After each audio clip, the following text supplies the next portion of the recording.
നമസ്കാരം. എല്ലാ ജ്യോതിഷ വിശ്വാസികൾക്കും സ്വാഗതം. നിങ്ങളുടെ ജീവിതത്തിൽ വിചാരിക്കാത്ത തടസ്സങ്ങളും കഠിനമായ അധ്വാനത്തിന് ഫലം ലഭിക്കാത്ത അവസ്ഥയും സാമ്പത്തിക ബുദ്ധിമുട്ടുകളും അനുഭവപ്പെടുന്നുണ്ടോ?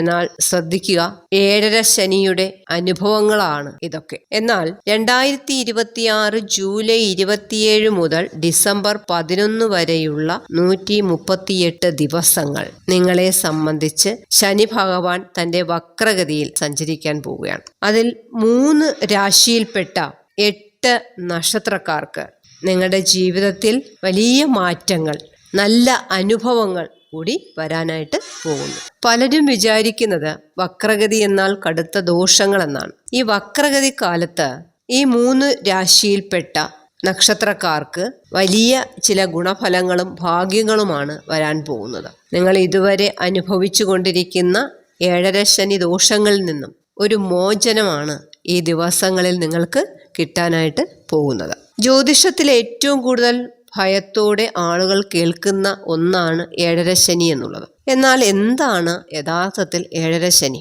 ഒരു വ്യക്തിയുടെ ജന്മക്കൂറിലെ ചന്ദ്രൻ നിൽക്കുന്ന രാശി, അതായത് നിങ്ങളുടെ ജന്മരാശി, അതിന് തൊട്ടു മുമ്പിലത്തെ രാശി, തൊട്ടു പിന്നിലത്തെ രാശി എന്നീ 3 രാശികളിലൂടെ ശനി ഭഗവാൻ കടന്നു പോകുന്ന കാലഘട്ടത്തെയാണ് നമ്മൾ 7.5 ശനി എന്ന് വിളിക്കുന്നത്.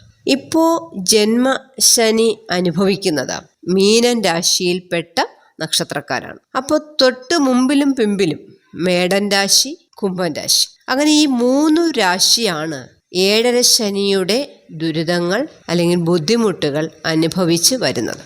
അവർക്ക് ഈ 138 ദിവസം ശനിയുടെ വക്രഗതിയിലേക്കുള്ളൊരു മാറ്റം നിങ്ങളെ സംബന്ധിച്ച് വളരെയധികം സമാധാനവും ആശ്വാസവും ലഭിക്കുന്ന ഒന്നാണ്. 2.5 വർഷം കൊണ്ടാണ് ഒരു രാശിയിൽ സഞ്ചരിച്ച് ശനി പൂർത്തിയാക്കുന്നത്. 7.5 ശനി എന്ന് പറയുന്നത് ഈ 7.5 വർഷം 12, 1, 2 എന്നിവയിലൂടെ സഞ്ചരിച്ച് പൂർത്തിയാക്കുന്നതിനെയാണ് 7.5 ശനി എന്ന് പറയുന്നത്.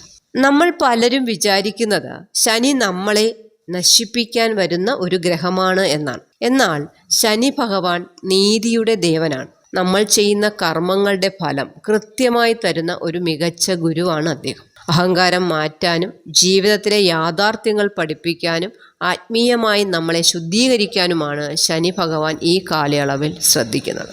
ഇവിടെ അദ്ദേഹത്തിന് ജാതിയില്ല, മതമില്ല, വർണ്ണമില്ല, വർഗമില്ല, രാഷ്ട്രീയമില്ല, ഒന്നുമില്ല. മനുഷ്യൻ ചെയ്യുന്ന പ്രവർത്തികൾക്ക് അതിനനുസരിച്ചിട്ടുള്ള ശിക്ഷയും നന്മയും അദ്ദേഹം നൽകുന്നു എന്നുള്ളതാണ്. ഒരു ന്യായാധിപൻ കൂടിയാണ് ശനി ഭഗവാൻ എന്നുള്ളത് കൊണ്ട് തന്നെ മനുഷ്യൻ്റെ പ്രവർത്തികളെ അടിസ്ഥാനപ്പെടുത്തിയിട്ടാണ് ഗുണവും ദോഷവും ഉണ്ടാകുന്നത്. 138 ദിവസം, കാരണം ഈ 7.5 ശനി അനുഭവിക്കുന്ന മേടം രാശി, മീനം രാശി, കുംഭൻ രാശി. അപ്പൊ ഈ 3 രാശികളെ സംബന്ധിച്ച് കഴിഞ്ഞ കുറച്ചു നാളുകളായി തുടക്കവും അതികഠിനമായിട്ടുള്ള ഒരവസ്ഥയും അത് തീരുന്ന ഒരവസ്ഥയിൽ കൂടെയാണ് ഈ 3 രാശികൾ കടന്നു പോയിക്കൊണ്ടിരിക്കുന്നത്. തുടക്കം മേടൻ രാശിയാണെങ്കിൽ അതിൻ്റെ കഠിനമായ ഒരു അവസ്ഥയിലൂടെ കടന്നു പോകുന്നത് മീനൻ രാശിയാണ്.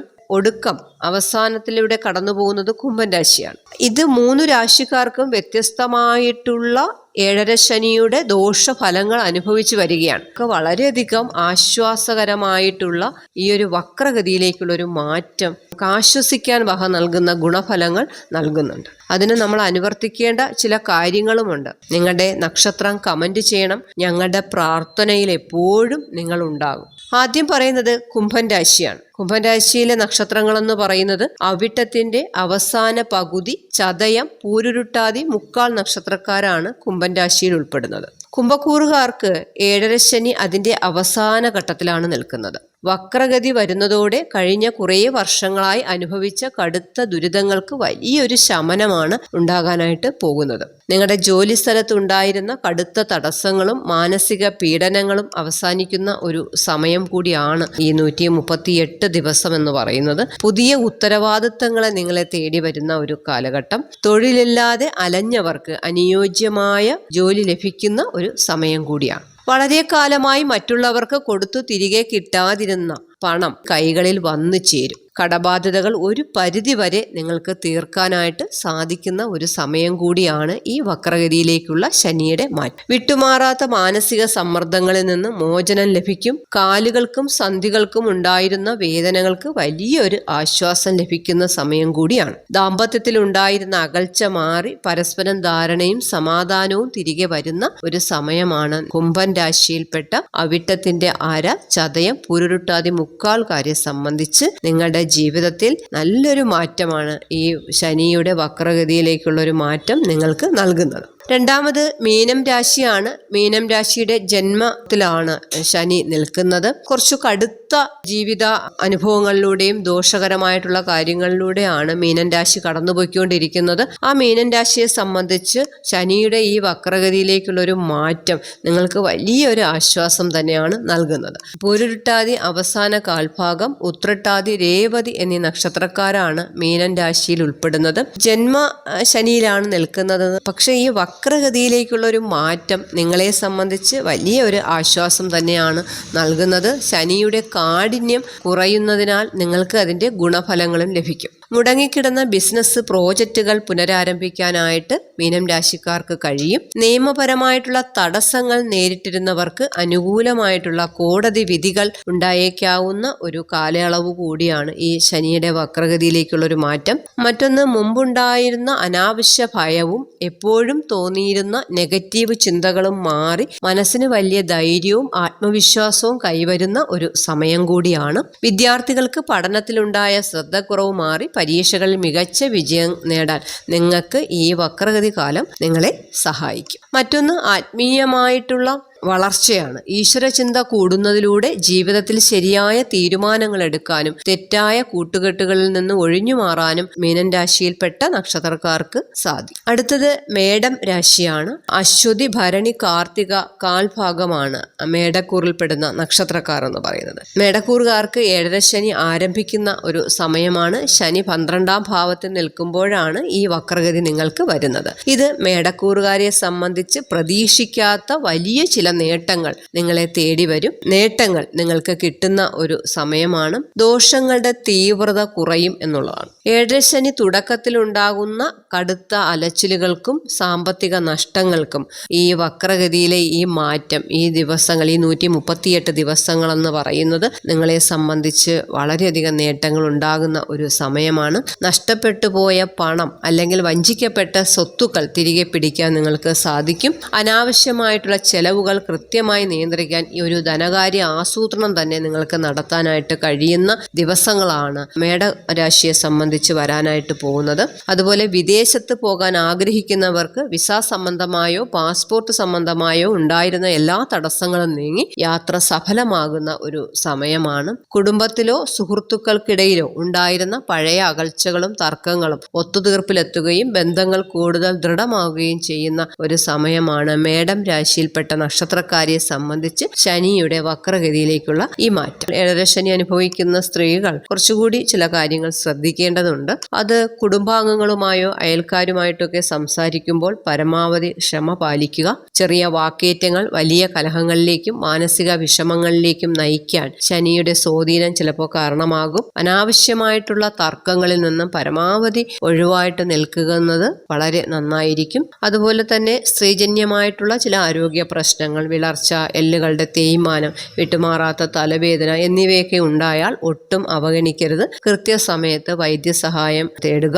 അതുപോലെ മറ്റുള്ളവർക്കായി കുട്ടികളിൽ ചേരുന്നതോ വലിയ തുകകൾ വായ്പ എടുക്കുന്നതോ ആർക്കെങ്കിലും വേണ്ടി ജാമ്യം നിൽക്കുന്നതോ ഈ കാലയളവിൽ പൂർണ്ണമായി ഒഴിവാക്കുക. ചതിക്കപ്പെടാനുള്ള സാധ്യത കൂടുതലാണ്. കാരണം ഇത്തരം കാര്യങ്ങളിൽ നമ്മൾ കൂടുതൽ, ഇപ്പോൾ സ്ത്രീകളാണല്ലോ കൂടുതലും സാമ്പത്തികപരമായിട്ടുള്ള കാര്യങ്ങളിൽ ഇടപെടുന്നത്. അതുകൊണ്ട് ഈ ഒരു കാലയളവ്, ഈ ഏഴരശനി കാലഘട്ടം എന്ന് പറയുമ്പോൾ അത് കുറച്ചും കൂടി ശ്രദ്ധാപൂർവം മുന്നോട്ട് നീങ്ങുക. വക്രഗതിയിലേക്കുള്ള ശനിയുടെ ഈ മാറ്റം നിങ്ങൾക്ക് ഇത്ര നാൾ അനുഭവിച്ചു കൊണ്ടിരിക്കുന്ന ദോഷങ്ങളിൽ നിന്നും കുറച്ചൊരു അയവ് വരുന്ന ഒരു സമയമാണ്. അപ്പോൾ അത് വളരെ ശ്രദ്ധയോടുകൂടി അതിൻ്റെ ഗുണഫലങ്ങൾ കിട്ടുന്ന രീതിയിലുള്ള പ്രവർത്തനങ്ങൾ നിങ്ങളുടെ ഭാഗത്തു നിന്നും ഉണ്ടാകണം. ഏഴര ശനി കാലഘട്ടം എന്ന് പറയുന്നത് പാലിക്കേണ്ട ചില ജീവിതചര്യകളുണ്ട്.